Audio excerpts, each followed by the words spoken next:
कृपातमहं वन्दे परमानन्दमाधवम् श्रीमन्मदनगोपालं बृन्दारण्यपुरन्दरम् श्रीगोविन्दं प्रपद्येऽहं दीनानुग्रहकारकम् नवजलधरवर्णं चम्पकोद्भासिकर्णं विकसितनलिनास्यं विस्फुरन् मन्दहास्यम् कनकरुचिदुकूलं चारुबर्हावचूलं कमपि निखिलसारं नौमि गोपीकुमारम् वंशीविभूषितकरान्नवनीरदाभात् पीताम्बरादरुणबिम्बफलाधरोष्ठात् पूर्णेन्दुसुन्दरमुखादरविन्दनेत्रात् कृष्णात् परं किमपि तत्त्वमहं न जाने। श्रीहरिः अखिल विश्व ब्रह्मांड के रूप में अभिव्यक्त भगवान के नाते आप सबके श्री चरणों में मेरे सभक्ति नमस्कार। कई पन्ने इकट्ठे हो गए हैं। दो प्रश्नों के संबंध में यदि हो सका तो कहने का प्रयत्न किया जाएगा, नहीं तो एक जरा रूखा सा एक मीठा सा। तो रूखा सा वाला पहले ले लेना चाहिए। प्रश्न लंबा चौड़ा है, पढ़ने की आवश्यकता नहीं, उत्तर से मालूम हो जाएगा। है बड़ा सुंदर, कर्तव्य के विषय में है और सबके काम की चीज है। मैं बंबई में रहता था। ये 1927 तक मैं बंबई में रहा। कल्याण का प्रकाशन वहीं से हुआ। 13 महीने वहां निकला कल्याण। उसके बाद गोरखपुर आ गया। आया था गोरखपुर 3-4 महीने के लिए और उसको आज 38 वर्ष हो गए, 39 वर्ष हो गए। भगवान का विधान। तो बंबई की घटना है ये। मैंने कहा ही था आपसे कि राम नाम का मुझको उपदेश जेल में हुआ और नजरबंदी के समय उसका साधन चला, तो भगवान का नाम कुछ प्रिय हो गया। तो बंबई में मैं रहता, काम करता। शाम को रोज, ये शायद 1922 के लगभग की बात है, रोज मैं बंबई में शाम को एक चौपाटी नामक स्थान है जहाँ लोग घूमने जाया करते हैं, तो वहाँ मैं जाता और अलग सा एक जरा सी अंधेरी सी जगह थी, वहाँ एक बेंच पर जाकर बैठ जाता और चुपचाप नाम जप किया करता। ये रोज का क्रम था। एक दिन की बात है, मैं बैठा नाम जप कर रहा। इतने में मैंने देखा कि पारसी सज्जन, पारसी पुरोहित जो होते हैं वो सफेद कपड़े पहनते हैं, तो एक पारसी सज्जन खड़े हैं। मैं बहुत देर तक कुछ नहीं बोला। जब मैंने देखा कि ये बैठते नहीं है, खड़े हुए हैं, तो मेरे मन में आया कि जरा इनसे कह देना चाहिए सभ्यता की बात कि आप विराट जाएं। तो मैंने उनसे कहा आप बैठ जाइए। मेरा ये कहना था कि वो बोले कि मुझे आपसे एक बात कहनी है, आप डरिएगा नहीं, मैं प्रेत हूँ। ये सच्ची घटना सुना रहा हूँ मैं प्रेत हूँ। अब महाराज उनके प्रेत कहते ही डरिएगा नहीं, मैं तो डर गया। मेरे बदन में पसीना आ गया, जरा सा मैं कांप सा गया। छोटी उम्र थी उस समय। अब से ये कितने वर्ष हो गए, 1922, 44 वर्ष पहले की बात है। तो डर लगा। तो उन्होंने कहा डरिए नहीं, आप मेरी बात सुनिए, आपको मुझसे कोई डर नहीं है, पर आपको मेरा एक उपकार करना है। तो अब कुछ डर निकला तो बातचीत शुरू हुई। उन्होंने मुझसे कहा कि देखिए, अगर आप मुझे पहले से न पुकारते तो मैं बोल नहीं सकता। प्रेतों की अलग अलग शक्तियां होती हैं, कोई बोल सकते, कोई जा सकते, कोई नहीं जा सकते, कोई कुछ क्रिया कर सकते। जैसे यहाँ पर विभिन्न प्रकार की शक्तियां होती हैं, ऐसी प्रेत लोक में भी होती। तो उन्होंने कहा कि मैं खड़ी रहता, मैं कोई मुझे पहले से बुला ले तब तो मैं बोल सकता हूँ, नहीं तो बोल नहीं सकता। तो बड़ा अच्छा किया, बड़ा उपकार किया आपने। मैं प्रेत बड़ी आश्चर्य की सुनेंगे आप, और मेरी दुर्गति है, आप मेरा गया श्राद्ध करवा दें। पारसी कहता है गया श्राद्ध करवा दें। तो अब तो फिर मेरी उनसे बातें होने लगी। मैंने उनसे कई प्रश्न किए, उनका उन्होंने उत्तर दिया। उस उत्तर में एक बात ये थी कि जो लोग किसी से बैर द्वेष लेकर मरते हैं उनकी बड़ी दुर्गति होती है, किसी को धोखा देकर मरते हैं उनकी बड़ी दुर्गति होती है। उतनी दुर्गति कामी क्रोधी की नहीं होती। और भी बहुत सी बातें हैं, वो शायद कहीं मेरे पास लिखी रखी होंगी। तो उसके बाद मैंने उनका नाम पता पूछा। बांदरा, उन्होंने बांदरा एक वहाँ एक सबरब है, वहाँ बाहर गांव है बम्बई के पास, वहाँ का उन्होंने नाम पता बताया। ठीक नाम मिल गया, पता मिल गया। 6 महीने पहले उनकी मृत्यु हुई थी, ये बात ज्ञात हो गई। मैंने कहा अच्छी बात है, मैं आपका गया श्राद्ध करवाता हूँ। गया में पिंड जलवाने के बाद तो मेरे पास हरिराम नाम के एक ब्राह्मण रहते थे मेरे पास, मैंने उनको भेजा और वहाँ पिंडदान हुआ। पिंडदान जिस दिन हुआ वो लौट करके हरिराम नहीं आए थे। मैं तो रोज जाता, उस दिन के बाद मुझे वो दिखाई नहीं दिए। तो जिस दिन पिंडदान हुआ उस दिन फिर दिखाई दिए। तो मैंने कहा क्यों, फिर कैसे? तो बोले मैं आज आपको आपके सामने अपनी कृतज्ञता प्रकट करने आया। मुझ पर जो विपत्ति थी वो दूर हो गई। अब मैं जा रहा हूँ किसी बहुत अच्छे स्थान में और आपका धन्यवाद करने आया हूँ। मेरा पिंड आज लग गया। इस घटना के कहने के 2 मतलब हैं। एक तो उस प्रश्न का संबंध है और एक इस घटना से अपने आप ये बात निकली। वो तो ये कि पितरों का श्राद्ध, पितरों का तर्पण, ये कपोल कल्पना की बात नहीं है कि उन्हें मिलता है कि नहीं मिलता। अवश्य अवश्य मिलता है और ये अवश्य गृहस्थ को करना चाहिए, जरूर करना चाहिए। इसके बाद तो मुझे इसके प्रमाण और मिले बहुत से, लेकिन उस दिन से मेरी धारणा हो गई कि श्राद्ध तर्पण जरूर करना चाहिए, किसी के भी बहकाव में नहीं आना चाहिए। ये ऋषि मुनियों का देखा हुआ है, उनके अनुभव किया हुआ है। इस लोक में करने पर वहां कैसे मिलता है। प्रश्न करते हैं लोग कि भाई अगर वो मुक्त हो गया हो तो फिर उसको कैसे मिलेगा? तो सीधी बात है, हम कहीं मनी ऑर्डर किसी के नाम भेजें और वो न मिले तो वापस अपने पास आ जाता है। तो पाप कर्म तो है नहीं, पुण्य कर्म है। पुण्य कर्म है, अगर उनको नहीं मिलेगा तो हमारा पुण्य हमारे पास रह जाएगा, कोई बुरी बात तो हुई नहीं। और यदि वो कहीं हैं, बोले साहब स्थूल योनि में जन्म हो गया तो उनको कैसे मिलेगा? उनको ऐसे मिलेगा कि हम यहाँ से रुपया अमेरिका भेजते हैं, यहाँ का सिक्का वहाँ नहीं चलता, वहाँ एक्सचेंज होकर के वहाँ का डॉलर मिल जाता है उसे। इसी प्रकार जिस योनि में जहाँ पर भी वो जीव होगा उसको वहाँ के अनुरूप सुख उसे मिल जाएगा। बड़ी सीधी बात है। तो एक बात तो श्राद्ध तर्पण करना चाहिए। अब वो प्रश्न वाली बात यह है, वो यह है और बड़े काम की बात है, हम लोग इतने बैठे हैं, किसी के मन में भी अगर किसी से कभी बैर विरोध हुआ हो, द्वेष हुआ हो, वो चाहे बैर रखता हो, अपने मन में उससे बैर लेकर नहीं मरना है, नहीं तो बड़ी दुर्गति होगी। ये समझने की बात है। तो पहली बात तो यह है कि अगर हमारे जीवन में किसी से कभी किसी बात को लेकर, बहुत सी बात ऐसी होती है कि व्यर्थ ही विरोध हो जाता है, बेमतलब जरा सा मतभेद हुआ कि कलह हो गया, विरोध हो गया, अथवा भूल से हम समझ लेते हैं कि अमुक आदमी हमारा नुकसान कर रहा है।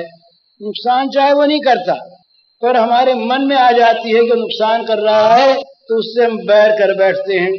और जब पता लगता है कि ये तो नुकसान नहीं कर रहा था, अच्छा कर रहा था, तब पछताना पड़ता है। तो मन में विरोध, बैर, द्वेष किसी के प्रति भी कभी ना आवे।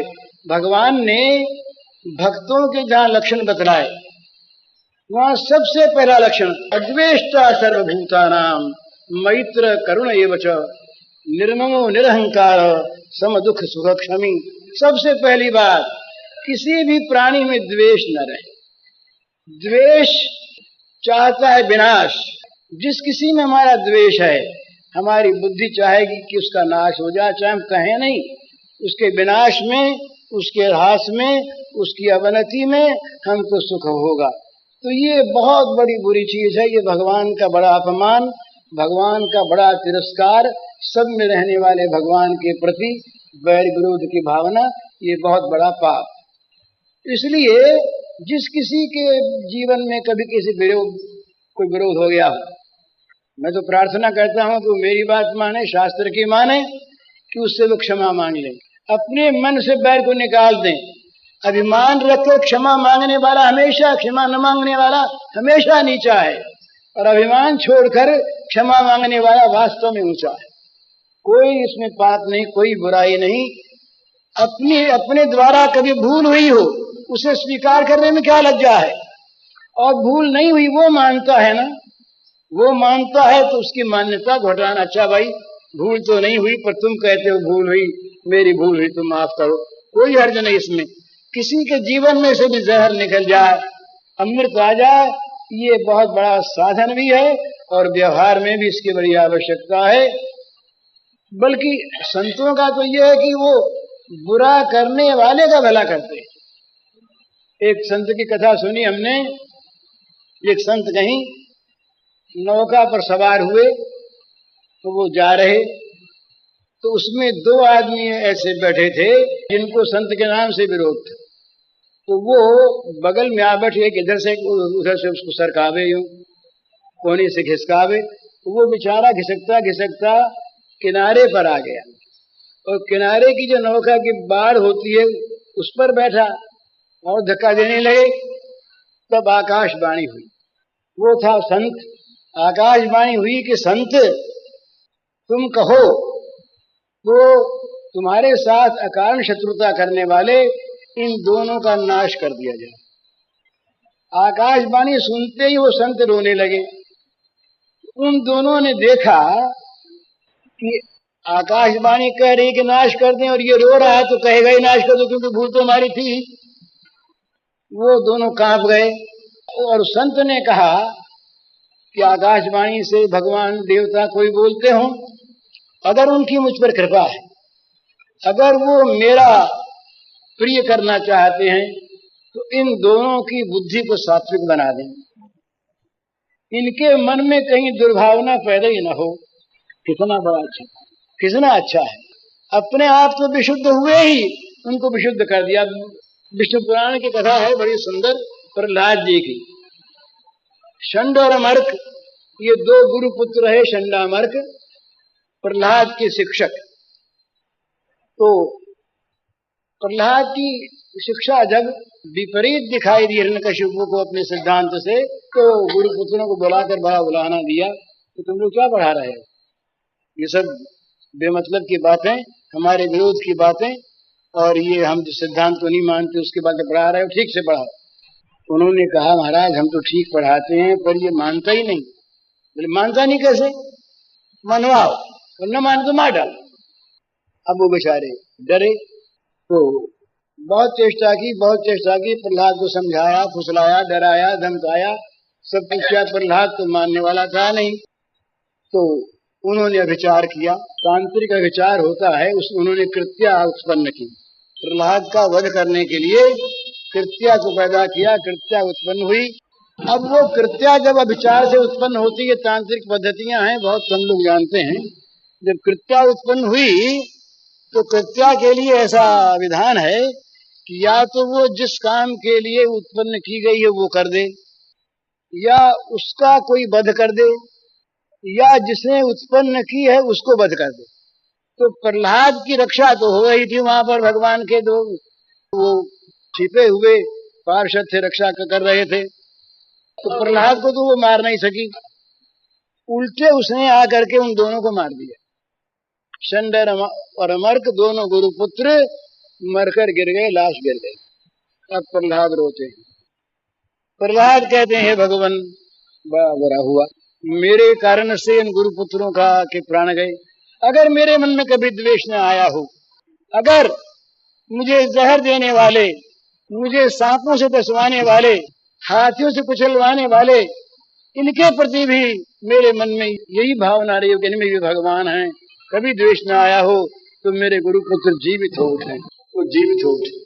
ये द्वेष तो मन में रखे ही नहीं, द्वेष करने वालों का भी मंगल करे, द्वेष करने वालों को भी अपनी ओर से प्रेम दे, जहर देने वालों के जहर को अपना अमृत दे करके जहर में बदल, वो अमृत में बदल दे, ये अच्छी बात। ये बड़ा अभिमान होता है महाराज, बड़ी मूर्खता से मनुष्य सोच लेता है कि हम नीचे कैसे बने।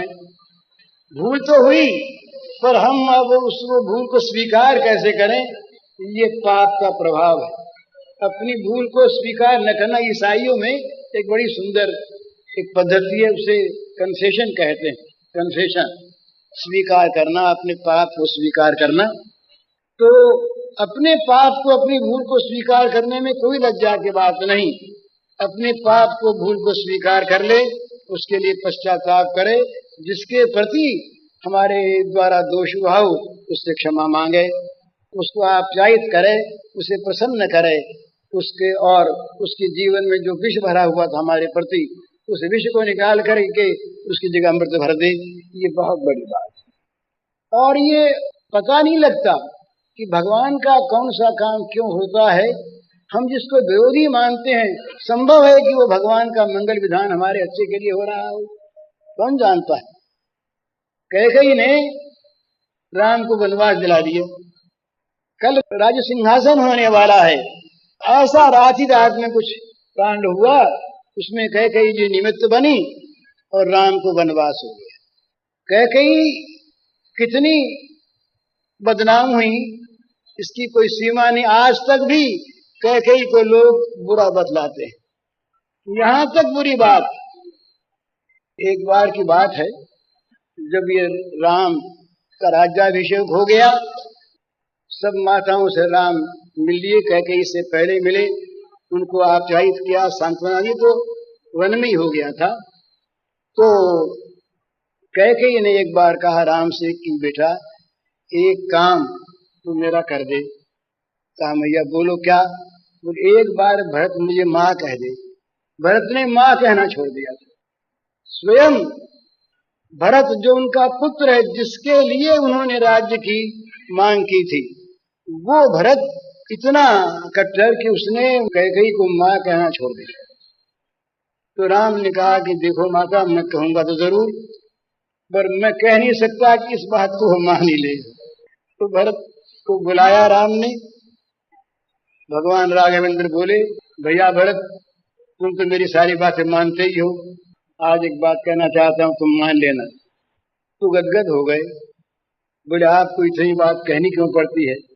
मैं कोई बात नहीं मानता हूँ तब आप कहते हैं, पर भगवान एक बात है, कैकेयी को माँ कहने की बात छोड़ करके और जो कुछ आप कहें वो सब स्वीकार करें। कैकेयी को माँ नहीं कहते। पर वो कैकेयी ने किया क्या? ये अध्यात्म रामायण देखिए आप, अध्यात्म रामायण का अयोध्या कांड देखिए, और एक बंगला रामायण है रामचरित, उसमें बड़ी सुंदर बातें लिखी हैं। तो अयोध्या कांड इसमें अध्यात्म में दूसरे ढंग से कैकेयी अकेले में जाके मिलती है, अकेले में राम से मिलती हैं और रो पड़ती है, आंसुओं से भगवान के चरण पखार देती है और कहती हैं रामभद्र, मेरे समान कौन पापिनी होगी, मैंने तुमको वन भेज दिया, इतनी निष्ठुर, इतनी निर्दय, लेकिन राम मेरा मन ऐसा कहता है कि ये काम तो तुमने करवाया मुझसे, तेरी प्रेरणा से हुआ ये काम, मेरा मन कहता है, तो क्या ऐसी बात है? राम मुस्कुरा दिए, बोले माँ ऐसी बात है, तेरा कोई दोष नहीं है, ये काम मैंने करवाया है। उस रामायण में आया है कि राम का वहां पर बड़ा सुंदर एक व्याख्यान है। राम कहते हैं कि जो सबसे प्रिय होता है, अपना होता है, उसी से कड़े से कड़ा काम लिया जाता है। दूसरों की मान मुरब्बत रहती है, दूसरों से संकोच होता है। जो अपना निकटस्थ, अपने अंग को काटना है ना, अपने अंग को काटना है, तो कैकेयी से कहा राम ने कि मेरा मिशन जगत में ये अत्याचारी दानवों का विनाश करना, पर होता कैसे? मेरे जीवन का उद्देश्य पूरा होता कैसे अगर तुम मुझे न वन भेजने का प्रयास करती? तुमने वन भेज करके धर्म की रक्षा के लिए जो मेरा अवतार हुआ, असुरों के संहार के लिए अवतार हुआ, उसकी पूर्ति में ये तुमने सबसे पहली सहायता की जो मेरे वन भिजवाने का आयोजन किया। तो अगर तुम न करती तो न मुझे ये ऋषियों की अस्थियां देखने को मिलती और न मैं प्रतिज्ञा करता। ये सब तुम्हारी कृपा है माँ, तुम मन में जरा विचार न करो, ये सब मैंने करवाया है। उस रामायण के अनुसार माँ ने कहा, बेटा हर एक से ऐसा काम मत करवाना हर एक से ऐसा काम मत करवाना। ये बात तो राम की और कैकेयी की गुप्त रूप से हो गई। तो आज तक के इतिहास लिखने वाले समालोचक कैकेयी को सब गालियां देते हैं। कैकेयी की इस तरफ कोई नहीं देखता, पर क्या कैकेयी ने राम का बुरा किया? इसी प्रकार से भगवान की प्रेरणा से न मालूम कब कौन सा काम हमारे मंगल के लिए होता है, बुराई दिखाई देती है। एक मैंने पढ़ा था एक किताब में, वो एक अंग्रेजी की किताब थी, उसमें कि कोई ईसाइयों के संबंध की कोई एक किताब थी कि एक आदमी था, उस आदमी के ऐसे पाप थे कि उसको 100 दिन तक सुई चुभाई जाए और उसको पता न लगे किस लिए चुभाई जा रही है, तो उसके पाप कट जाते हैं। ये बात एक संत को मालूम हुई, तो संत ने ये बात उसके भाई से कही। उसके भाई ने कहा कि बड़ा कड़ा काम मैं कैसे करूंगा? क्या तुम उसका भला चाहते हो तो करो, नहीं तो मत करो। उसके कोढ़ हो रही थी, बोले कोढ़ दूर हो जाएगी, पाप दूर हो जाएगा। अब भाई ये बात बताना नहीं चाहता, ये कहा कि यह संत ने कि उसको ये बात बता दी जाएगी तो पाप दूर नहीं होगा। तो रोज वो भाई उसके सुई चुभावे जोर से। तो भाई सुई चुभावे तो उसको खामखा दर्द हो तो वो पहले तो जरा रोया गाया, फिर गाली बकने लगा और ये कि ये हमारा बड़ा विरोधी, ये भाई मुझे मारना चाहता है। जब वो समय पूरा हो गया 6 महीने का और कोढ़ मिटी, तो वो संत एक दिन आए। संत ने कहा कि क्यों तुम अच्छे हो गए? बोले अच्छे हो गए। तो बोले कैसे अच्छे हुए? तो मैं बताऊं? बोले तुम्हारे भाई ने सुई चुभाई थी, इससे अच्छे हुए। बोले मैं तो भाई को बैरी मान रहा था, मैं तो सोच रहा था कि ये तो रोग तो अच्छा होना था, तो हो गया, इसने तो मेरा उपकार ही किया। तो कौन जानता इस बात को? भगवान की किस प्रेरणा से कब क्या विपरीत प्रतिकूल स्थिति हमारी हो जाती है, कोई उसमें निमित्त बनता है। वो निमित्त बनने वाला हमारा अपकारी ही है, शत्रु ही ऐसी बात नहीं, हमारा परम मित्र भी हो सकता है, हमारा परम बांधव भी हो सकता है। अगर किसी छोटे बच्चे के ऑपरेशन कराया जाए, हमारे वो एक दोहिता है छोटा, तो उसके यहाँ पर लग गई थी, तो एक डॉक्टर को बुलाया, डॉक्टर ने जरा उसके टाँके वाँके दिए। उसके बाद अब तो कुछ बड़ा हो गया, तो किसी पेड़ पकड़ने वाले को देखा तो रोने लगता, कहा ये तुम्हारे लिए तो वो है, टाँके ये थे ना, तो दर्द हुआ। पर अगर कोई बड़ा आदमी हम लोगों में से ऑपरेशन करवाता है, तो क्या सर्जन को गाली देता है? क्या ये समझता है कि सर्जन ने हमारा अपकार किया? वो तमाम 1-1 फीट तक 12-12 इंच तक घाव कर देता है, गहरा 6-6 इंच तक मांस निकाल के फेंक देता है, पेट काट निकाल देता है, हृदय को निकाल के फेंक देता है, और हम कहते हैं ऑपरेशन सक्सेस हो गया, सफल हुआ, बोला हो गया, घाव तो ज्यादा हो गया, बोले घाव ज्यादा होगा कोई बात नहीं, धीरे धीरे ठीक हो जाएगा। तो ये क्या पता, हमारी मौत आती है हमारे मंगल के लिए। तो भक्त का तो ये भाव होना चाहिए, भक्त तो प्रत्येक दुख में भगवान को देखे। सबसे ऊंची बात तो ये है, उससे नीची बात यह है कि भगवान का मंगल विधान देखे। उससे नीची बात यह है कि प्रारब्ध का फल भोग कर प्रारब्ध के ऋण से मुक्त हो रहे हैं, ये देख। नहीं तो वो दुख के रूप में आता कौन है? देख दुख का वेश गए, मैं नहीं डरूंगा तुमसे नाथ, जहां दुख वहां देख तुम्हें मैं पकड़ूंगा जोरों के साथ। नाथ छिपा लो तुम मुँह अपना, चाहे अति अंधियारे में, मैं लूंगा पहचान तुम्हें एक कोने में जग सारे में। रोग शोक धन हानि दुख अपमान घोर अति दारुण क्लेश, सब में तुम, सब ही है तुम में अथवा सब तुम्हारे ही देश।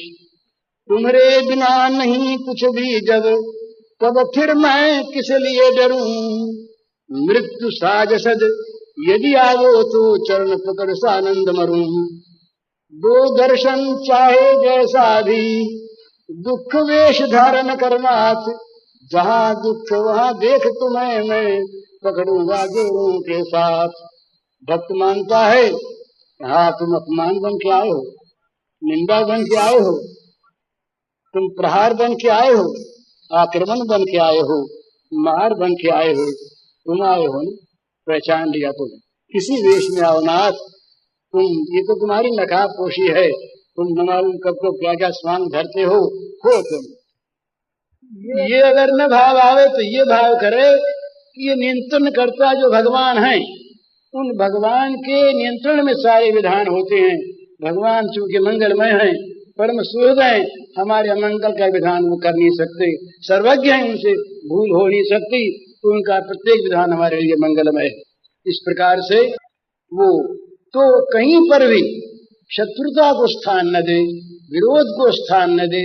जहां कहीं ये चीज आ गई हो जीवन में, उसको बहुत जल्दी से, न मालूम मृत्यु कड़ी आ जाए तो मृत्यु के पहले पहले अपने अंदर से उस विष को निकाल दे, और हमारे उस विष के कारण से जिस किसी दूसरे के अंदर वो विष भर रहा है, चेष्टा करे उसको भी निकालने की, नम्रता से, विनय से, सेवा से, हित से, एहसान करके नहीं।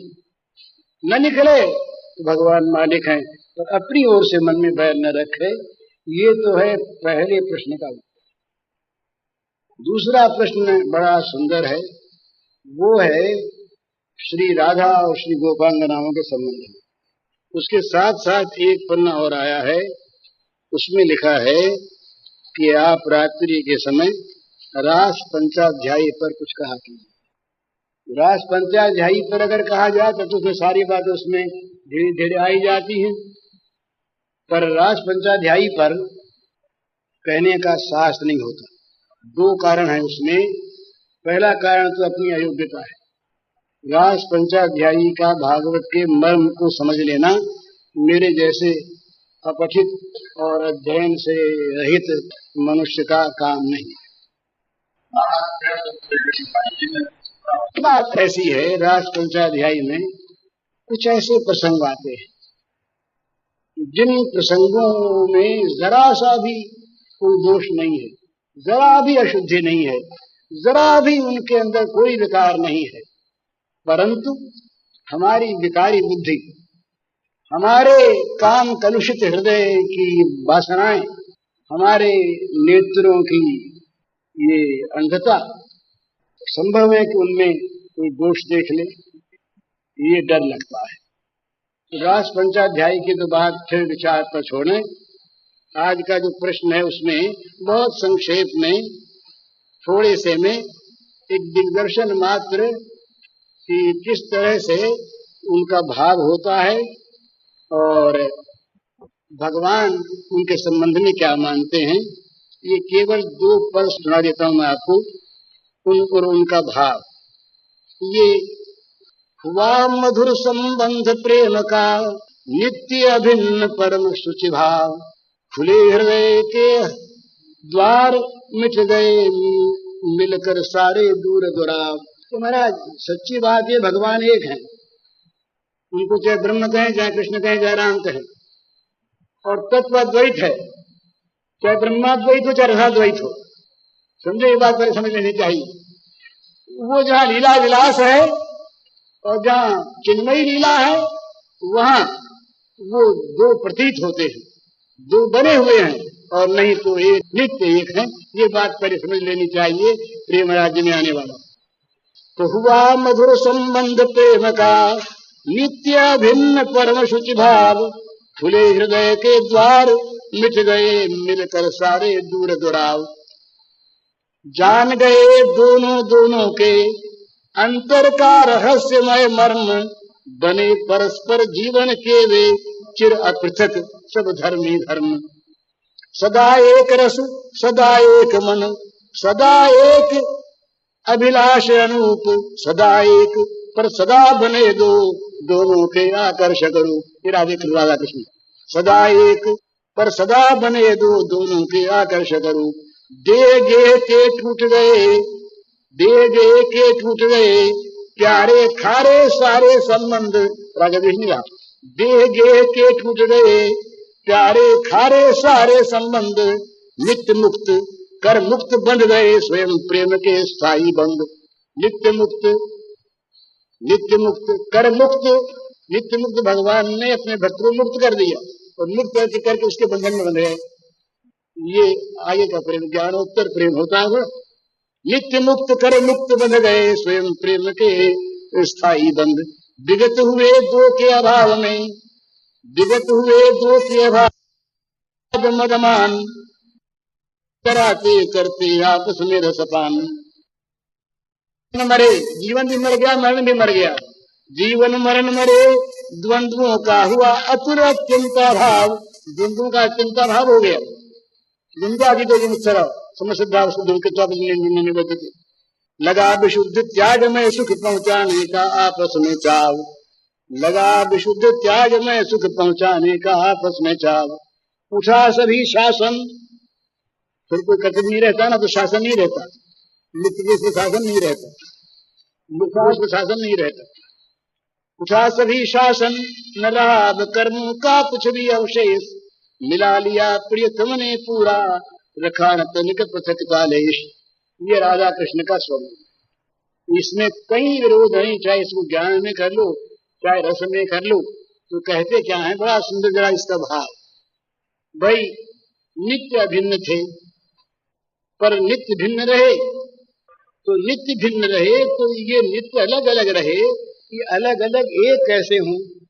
थे दोनों एक ही पर अलग अलग हो गए तो एक कैसे हों? तो का प्रेम का, तो प्रेम का संबंध जहां हुआ वहां ये परम पवित्र भाव उत्पन्न हो गया। इसलिए वो नित्य अभिन्न में जो भिन्नता का दर्शन था वो दूर हो गया। रहे भिन्न पर नित्य अभिन्न हो गए।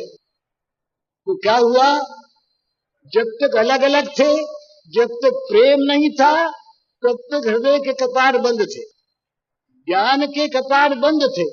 और जब प्रेम हो गया तो हृदय के किवाड़ खुल गए। किवाड़ खुलते ही दूर दुराव, दूरी और व्यवधान ये सब मिट गए। छिपाव मिट गया। छिपाव किससे कौन करे? अपने आप से कौन छिपाव करे? तो क्या हो गया, दोनों थे ना, दो थे ना, तो जान गए दोनों के अंतर का रहस्यमय मर्म। रहस्यमय मर्म क्या था? ये दोनों एक हैं। अलग अलग मानते थे, प्रेम हुआ तो दोनों के अंतर के मर्म को समझ गए। क्या समझ गए? क्या बात समझी? सदा एक रस सदा एक मन सदा एक अभिलाष अनूप, सदा एक पर सदा बने दो दोनों के आकर्षक रूप। बने परस्पर जीवन के वे चिर अपृथक सब धर्मी धर्म।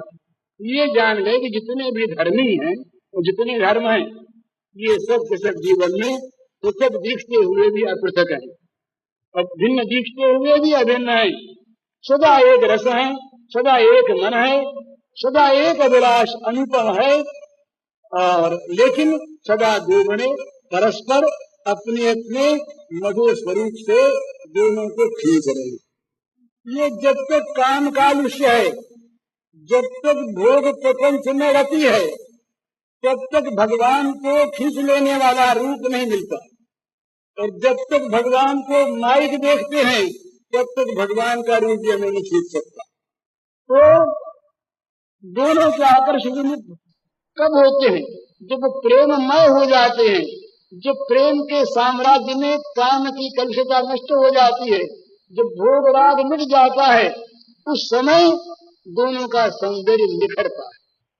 राधा परम सुंदरी महात्यागमयी, श्री कृष्ण परम सुंदर, वो उन पर और वो उन पर आकर्षित होते हैं नित्य नित्य। उनके रूप को देखकर वो आकर्षित, उनके रूप को देखकर वो आकर्षित। ये रूप हम लोगों वाला ये हाड़ चमड़ी का रूप नहीं है। ये जरा ध्यान रखने की बात। तो क्या हुआ, जब प्रेम आया तब केवल ये ज्ञान ही नहीं हुआ, देह के होके टूट गए प्यारे खारे सारे संबंध। जगत में दो तरह के संबंध है, प्यारे खारे। प्यारे में होता है राग, खारे में होता है द्वेष। एक बुरा लगते तो अनुकूल प्रतिकूल, प्यारे खारे माने अनुकूल प्रतिकूल। जितने भी शरीर के और संसार के घर के जितने भी बंधन थे प्यारे और खारे, ये सब संबंध टूट गए। तो अब क्या हुआ, भगवान के लिए मुक्त थे और ये जो अपने को भक्त अमित मान रहा था इसको मुक्त कर दिया। मुक्त करके भगवान ने कहा जब रहना तो अलग एक होकर के तुम हमें बांध लो। अब तो भोग मोक्ष की चिंता व्याकुल कभी न करती है, मुखराही नित नव बंधन है, नित्य चरण से झड़ती है। मुखराही नित नव बंधन है, नित्य चरण से झड़ती है।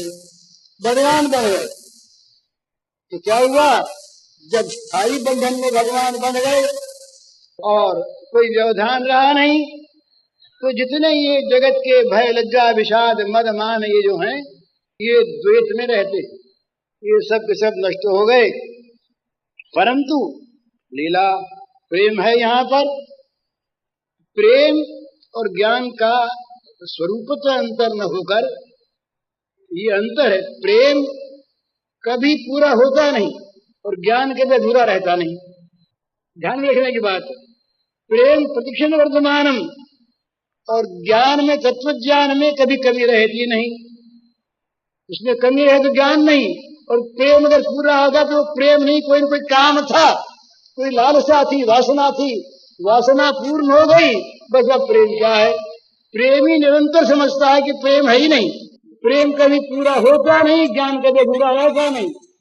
तो यहाँ प्रेम है कि दो परंत मित्र बने करते रहते आपस में रसपान, ये दोनों से क्या करते हैं, रस क्या है, ऐसे वही सारा भगवानी रस है। ये बड़ा सुंदर भाव है, इस पर इसमें अवगाहन करना है, कभी अंदर जाके कर सकें।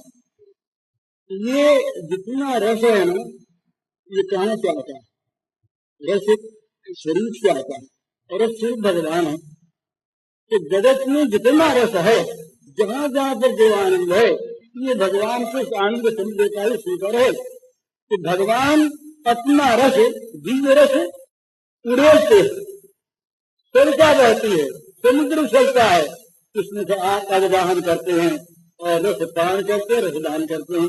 ये लीला निरंतर चलती है, ये राधा माधव की लीला है, ये देवी कृष्ण का खेल। तो लज्जा भयमान विषाद ये इनका स्थान नहीं। तो लगा विशुद्ध त्याग में सुख पहुंचाने का आपस में चाह, ये बात। अपना सुख चाहिए नहीं और तुमको सुखी करना है। परस्पर दूसरे को, एक दूसरे को सुख पहुंचाने का जो चाव है, यही प्रेम है। जहां चाहना है, आपसे मैं सुख चाहूं, इसका नाम काम है, और आपको बिना कुछ चाहे मैं सुख दूं, इसका नाम प्रेम है। तो यहाँ प्रेम है। तो राधा और कृष्ण, गोपी और कृष्ण, इन दोनों में क्या होता है, वो चाहते उन्हें सुख दे, वो चाहते उन्हें सुख दें। उनका सुख देकर वो सुखी, उनका सुख देकर वो सुखी। कितनी त्याग की भाव, ऊंची भावना है। उठा सभी शासन। अब यहाँ प्रेम के राज्य में नियम नहीं रहते। इसका अर्थ ये नहीं कि पाप करता है, ये न माने कभी। प्रेम के राज्य में शासन नहीं है और न कहीं कोई ये कर्मों का शेष रहता है। जहाँ कर्म होते हैं पर कर्म नहीं रहते। जैसे ज्ञानी का अहंकार रहित कर्म, जिस कर्म में करने वाला नहीं, कोई अहंकारी नहीं, कर्तृत्व मानने वाला कोई नहीं, वो कर्म नहीं होता। इसी प्रकार प्रेम में कर्म नहीं होता, क्योंकि वहां पर अहम की विस्मृति है। दो चीज यहाँ पर प्रेम को थोड़ा सा ऊंचा भाव दिया, बड़ा सुंदर है। साधना की दो धाराएं चलती है राजकाल। एक धारा है, ये दार्शनिक विषय भी है, प्रेम की चीज भी है, सरल भी है, बड़ी कठिन भी है। एक धारा है जो अहम का परिणाम देखती और अहम का मंगल चाहती।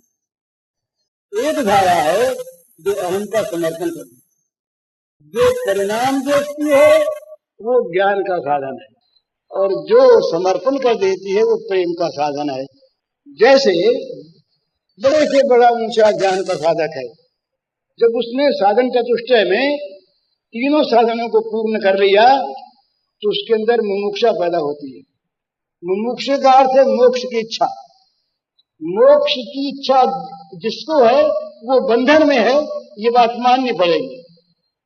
बंधन अगर न हो तो मोक्ष का कोई स्वारस्य नहीं, और बंधन यदि किसी को है तो कोई अहम वहां पर है। अहम के बिना बंधन होता नहीं, और अहम यदि है तो अहम की मुक्ति चाहता है, अहम का शुभ परिणाम चाहता है, अहम का मंगल चाहता है। तो ज्ञान का साधक अहम का मंगल चाहता है। आगे बढ़ते हैं, ये सर्वधर्मान परित्यज्य मामेकं शरणं व्रज, ये दूसरा विषय है, पर इसमें भी ये उससे ऊंची बात है, पर भगवान ने शरणागति में, पर इसमें भी अहम त्वा सर्पावे मोक्षयिष्यामि मा शुच, ये पाप नाश का प्रलोभन देते हैं भगवान। और अर्जुन के मन में चिंता बनी है, नहीं तो मां शुच कहने का क्या स्वारस्य है। तुम चिंता न करो, तुम्हारे पापों का नाश मैं कर दूंगा। पाप नाश का प्रलोभन है, यहाँ भी अहम के मंगल की इच्छा, लेकिन गोपांगनाओं में अहम के मंगल की इच्छा नहीं, अहम है ही नहीं, तो अहम का समर्पित हो गया। अपने आप हो तो अपने आप का सुख चाहिए। वो तो श्री कृष्ण सुख की तात्पर्य नहीं है। श्री कृष्ण को सुख हो, ये उनका जीवन है, ये उनका लक्ष्य है, ये उनका स्वभाव है, ये उनका स्वरूप है, कोई स्वरूप नहीं। इसीलिए भगवान ने उनको मन मनस्कार मत्वा ये कहा। मन अर्जुन से कहा तुम मेरे मन लगाओ, मनमना भाव, और उनके लिए मनमना भाव नहीं कहा, उनको सर्टिफिकेट दे दिया, कहा मन मनस्का। अर्जुन से कहते हैं तुम मेरे में मन लगाओ, मच्चित से कम भव मनमना भव मद्भक्तो मर्यादी मान नमस्को।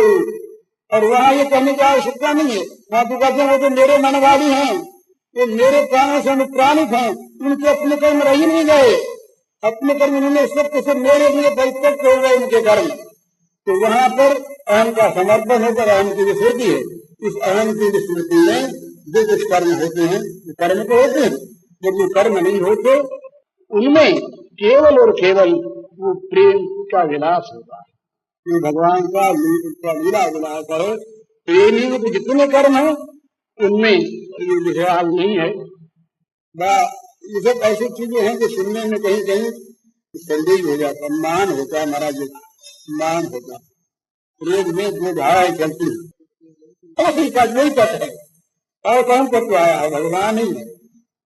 भगवान के लिए सिद्ध दे डाला तो अंतर नहीं। तो इसमें भगवान की और भगवान के प्रेमियों की लीला में जहाँ लीला का खेल है, खेल में सर्वरस नहीं आने तो खेल अपूर्ण रह जाए। केवल वीर्य रस हो, केवल कर्म ही कर्म रस हो तो लीला संग नहीं होती। लीला में सारे रसों का प्रकाश प्राकट्य आवश्यक होता है, तो उसमें इनके एक महान लीला हुआ करती है। तो दो इसके रति जो है ना, रति विप्रलम्भ में विप्रलम्भ भी रहती है और संयोग भी रहती है, पर संयोग रति में दो भेद होते हैं, एक दक्षिण एक वाम। तो वाम भाव की जो लीला होती है वो भी प्रियतम के सुख के लिए होती है, और दक्षिण भाव की लीला होती है अगर प्रियतम गाली देने सुखी होता हो तो उन्हें जरा भी परवाह नहीं, गाली दे देंगी गाली क्या रहे। अगर गाली देने में उनको सुख होता हो तो गाली देने में कोई आपत्ति नहीं, जरा भी आपत्ति नहीं। और अगर प्रशंसा करने में सुख होता हो तो प्रशंसा करेगी, अपनी प्रशंसा करने में सुख उनको होता हो तो अपनी तारीफ करेंगे, कोई घर नहीं। उनको उनमें न त्याग न राग है न वैराग्य है। राग से भी विराग है और विराग से भी विराग है। वैराग राग रसिको भव, उनका वैराग में भी राग नहीं है और उनका राग में भी राग नहीं है। भोग में राग नहीं, वैराग्य में राग नहीं। भोग राग दोनों से विराग है और उनके लिए दोनों में राग है। वो कहेंगे तुम वैराग्यवती हो जाओ, तो मीरा ने कहा कि भाई तुम अगर चाहो तो चुनरी ओढ़ लो, तो तुम कहो तो मुंह मिला लो, ये मुंह मिलाने में तो हर गए, ये चुनरी ओढ़ने में हर गए, तुम जिसमें पसंद हो। ये प्यार है। पूज्य श्री भाई जी के इस प्रवचन का शीर्षक है भाई जी की प्रेत से बातचीत और रास पंचाध्यायी का रहस्य। इसका कैसेट संख्या है 158।